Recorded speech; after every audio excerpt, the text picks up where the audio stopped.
Good morning, students. Students, in the previous lecture, we have studied how to find the modulus of a complex number and how to find the conjugate of a complex number. Now today, we will see the properties of modulus of a complex number and properties of conjugate of a complex number. So let's see. Properties of modulus of a complex number. If z, z1 and z2 are complex numbers, then modulus of negative of z is equal to modulus of z.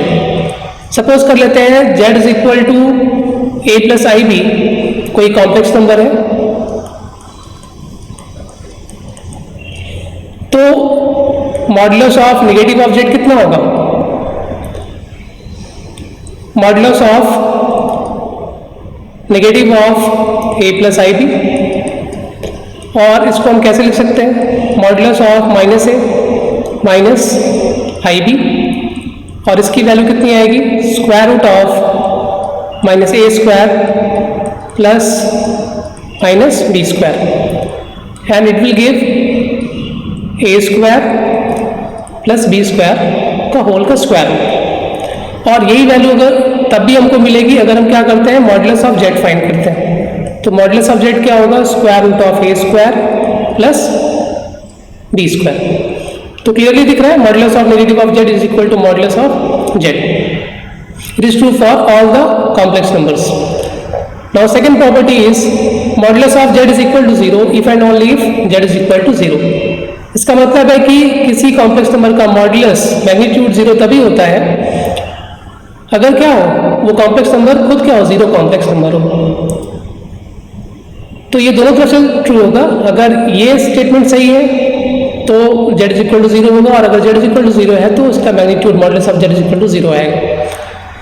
तो suppose कर लेते हैं कि modulus of z is equal to zero है, तो इसका मतलब क्या हुआ? Square root of A square plus B square is equal to zero. Clear? और इसको हम ऐसे भी कर सकते हैं कि ए square plus B square is equal to zero. किसी नंबर का स्क्वायर रूट जीरो तभी होगा अगर वो नंबर क्या हो? खुद जीरो हो। ठीक है, तो इसका मतलब A square plus B square भी जीरो होगा, और A square plus B square zero तभी हो सकता है अगर ए और बी दोनों ही क्या हो? जीरो के इक्वल हो। अगर दोनों में से एक भी नॉन जीरो है तो वैल्यू जीरो नहीं हो सकती। तो इसका मतलब modulus of Z is equal to zero implies A is equal to B is equal to zero.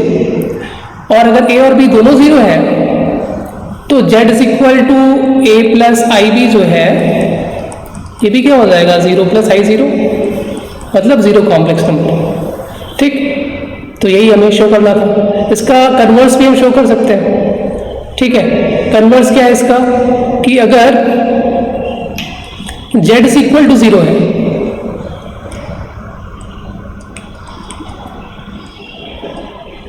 मतलब A plus I B is equal to क्या है? जीरो प्लस आई जीरो, और इसको कंपेयर करेंगे दोनों साइड तो क्या मिलेगा? A is equal to zero, B is equal to zero, real और इमेजिनरी पार्ट को कंपेयर किया। और अगर ए और बी जीरो है तो अगर Z is equal to A plus I B का हम मॉडुलस निकालेंगे तो क्या आएगा? A square root of A square plus B square means square root of zero square plus zero square, value आ जाएगी जीरो। तो अगर कॉम्प्लेक्स नंबर जीरो है तो उसका मॉडुलस क्या आएगा? जीरो आएगा। ठीक, तो हम कह सकते हैं कि modulus of z is equal to zero if and only if z is equal to zero. If and only if का साइन है ये। ठीक है, दोनों साइड से ये true. Now third property is modulus of z1 into z2 is equal to modulus of z1 into modulus of z2। ठीक है, ये थर्ड प्रॉपर्टी है हमारी। और ये फोर्थ प्रॉपर्टी यहाँ पे मिस हुआ है। यहाँ पे ये mod z1 upon mod z2 के इक्वल आना चाहिए। Mod z1 upon z2 is equal to mod z1 upon mod z2 provided z2 is not equal to zero. और हम अभी क्या प्रूफ कर रहे हैं? Third property mod of z1 into z2 is equal to mod z1 into mod z2, ये हमें proof करना है। तो इसको प्रूफ करने के लिए सपोज कर लेते हैं z1 is equal to A plus I B है और z2 is equal to C plus I D है। तो अगर आप Z1 इंटू Z2 फाइंड करोगे तो क्या आएगा, AC minus BD plus I times of AD plus BC, ये वैल्यू मिलेगी। तो अगर इसका मॉडुलस हम फाइंड करते हैं, modulus of Z1 into Z2, तो वैल्यू कितनी आ जाएगी, AC माइनस BD का whole square plus AD plus BC का होल स्क्वायर। और अगर आप इसको सिंप्लीफाई करोगे तो आपको मिलेगा A square C square B square D square plus A square D square plus B square C square, ये वैल्यू मिलेगी। ठीक है, आप इसको सिंप्लीफाई करके ब्रैकेट ओपन करके देख लीजिएगा। और अगर आप फाइंड करते हो modulus of Z1 into modulus of Z2, तब क्या वैल्यू मिलेगी, square root of A square plus B square into square root of C square plus D square. तो अगर इन दोनों को मल्टीप्लाई करेंगे हम रूट्स को, क्योंकि A square plus B square भी पॉजिटिव है और C square plus D square भी पॉजिटिव है, तो इनका मल्टीप्लिकेशन क्या आएगा, A square plus B square into C square plus D square. अब इसको मल्टीप्लाई कर लेंगे हम तो वैल्यू आ जाएगी A square C square plus A square D square plus B square C square plus B square D square. Clear, तब भी हमको यही वैल्यू मिलेगी। तो इससे हम कह सकते हैं कि modulus of Z1 into Z2 is equal to modulus of Z1 into modulus of Z2। Third property भी प्रूफ हो गई। और फोर्थ प्रॉपर्टी जो है मॉडुलस की, it says modulus of Z1 upon Z2 is equal to modulus of Z1 upon modulus of Z2। ठीक है, provided, ये हमको पता है modulus of Z2 can not be equal to 0। अगर मॉडुलस ऑफ Z2 0 होगा तो इन्फिनिटी आ जाएगा, अनडिफाइंड हो जाएगा। तो इसको भी आप बिल्कुल वैसे ही प्रूव कर सकते हो। ठीक है, modulus of Z1 by Z2 को आप लिख सकते हो Z1 इंटू 1 बाई Z2 का होल का मॉडुलस, और 1 अपॉन Z2 मीन्स Z2 का इनवर्स। तो Z2 का इनवर्स फाइंड करके Z1 के साथ मल्टीप्लाई कर लीजिए। ठीक है, और फिर उसका मॉडुलस फाइंड कर लीजिए। ये हो गई आपके LHS की वैल्यू जो मिलेगा, और फिर RHS की वैल्यू ऐसे फाइंड कर लेंगे। RHS आपका फाइंड करना इजी है। मॉडुलस ऑफ Z1 क्या हो जाएगा, C square plus D square का होल का स्क्वायर रूट, और मॉडुलस ऑफ Z2 हो जाएगा, सॉरी मॉडुलस ऑफ Z1 हो जाएगा square root of A square plus B square, और मॉडुलस ऑफ Z2 हो जाएगा square root of C square plus D square.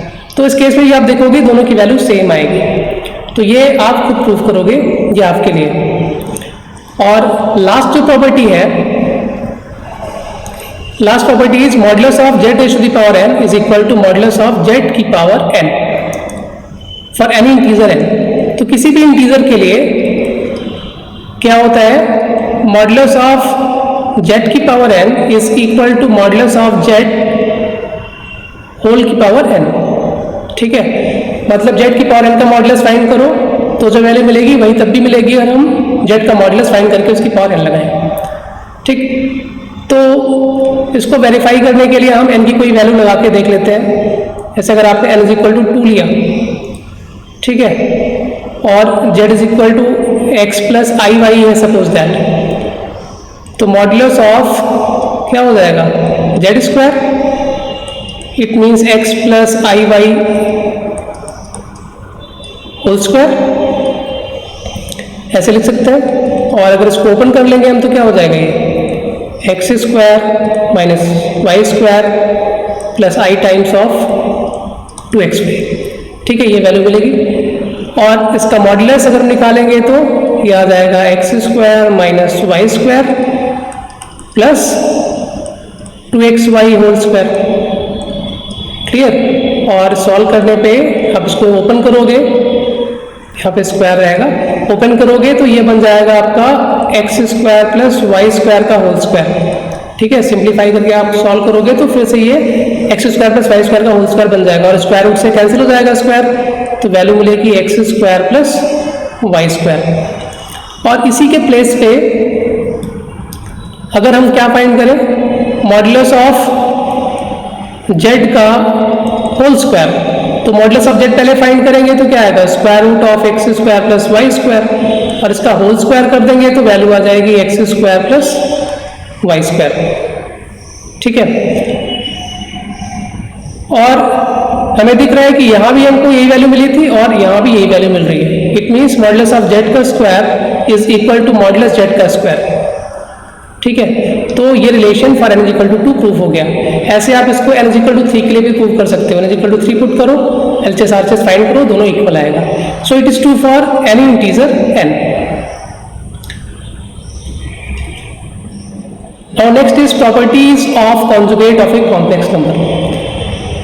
तो इसमें अगर दिया गया है कि हमारे पास कोई कॉम्प्लेक्स नंबर है z, z1, z2, तो इसके लिए z का जो डबल कॉन्जुगेट होता है वो z के इक्वल होता है। मतलब अगर हमारे पास z is equal to a plus I B कोई कॉम्प्लेक्स नंबर है, तो इसका अगर हम कॉन्जुगेट फाइंड करेंगे तो क्या आएगा, a माइनस आई बी आएगा, आई रिप्लेस हो जाएगा माइनस आई से। और फिर अगर इस कॉन्जुगेट का हम कॉन्जुगेट फाइंड करते हैं तो क्या हो जाएगा, ये a और i फिर से माइनस आई से रिप्लेस होगा, तो पहले से माइनस है तो क्या हो जाएगा, प्लस हो जाएगा।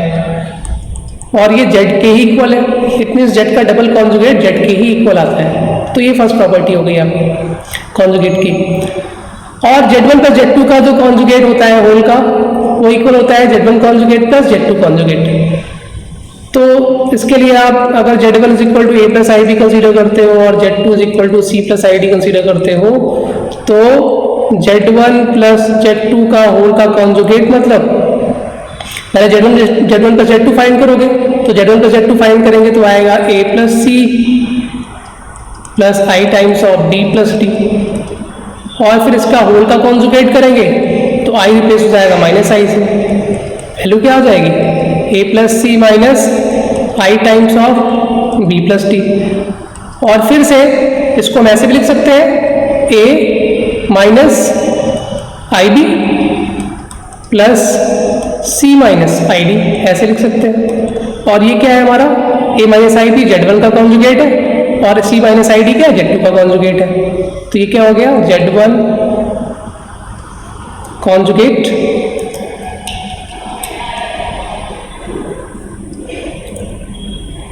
Plus z2 conjugate. तो ये आपकी सेकंड प्रॉपर्टी प्रूफ हो गई। बिल्कुल ऐसे ही आप थर्ड वाली भी प्रूफ कर लोगे। ठीक है, यही z1 z2 की वैल्यू यहाँ पुट करके LHS RHS फाइंड करोगे तो दोनों आपको इक्वल मिलेंगे। It mean z1 minus z2 का whole conjugate is equal to z1 conjugate minus z2 conjugate. Third है कि अगर z1 z2 मल्टीप्लाई करके उसका हम कॉन्जुगेट फाइंड करें होल का, तो हमें वही वैल्यू मिलेगी अगर हम क्या करें, z1 का कॉन्जुगेट z2 के कॉन्जुगेट के साथ मल्टीप्लाई करें। तो ये भी आपके लिए फाइंड करना सिंपल ही है, इसको भी आप खुद से वेरीफाई कर सकते हो। चलो यहाँ पे देखते हैं कैसे होगा ये। पहले z1 z2 फाइंड करोगे, z1 इंटू z2, तो आपको पता है ac minus B D plus I times of A D plus B C आएगा। ठीक है, और फिर इसका अगर आप कॉन्जुगेट फाइंड करते हो तो z1 इंटू z2 का होल का जो कॉन्जुगेट आएगा वो क्या आएगा, ac minus B D minus I times of A D plus B C. ये वैल्यू आएगी z1 इंटू z2 के होल के कॉन्जुगेट की।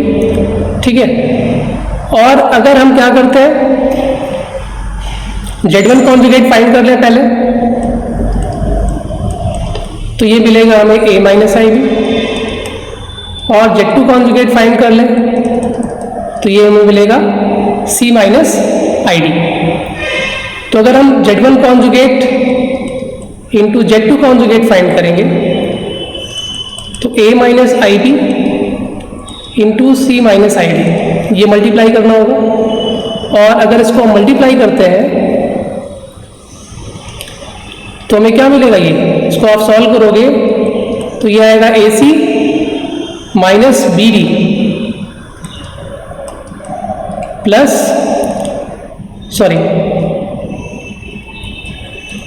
Minus I times of A D plus B C. यही वैल्यू आपको यहाँ से भी मिलेगी। ठीक है, मल्टीप्लाई करना आपको आता है, मल्टीप्लाई आप करके देखोगे तो यही सेम वैल्यू आएगी जो यहाँ पर आई थी।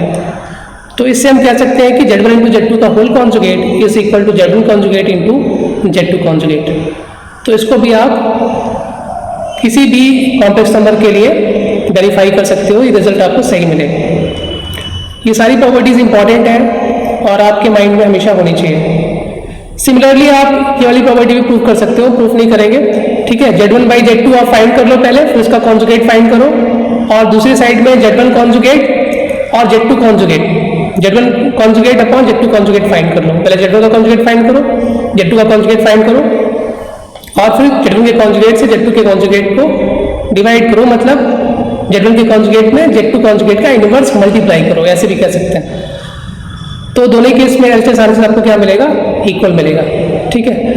और ये भी इंपॉर्टेंट प्रॉपर्टी है, किसी भी कॉम्प्लेक्स नंबर का जो कॉन्जुगेट होता है उसका मॉड्यूलस और उस कॉम्प्लेक्स नंबर का मॉड्यूलस दोनों हमेशा इक्वल आते हैं। जैसे अगर z is equal to X plus I Y है, ठीक है, तो इसका अगर आप मॉड्यूलस फाइंड करोगे तो क्या आएगा, square root of X square plus I Y square.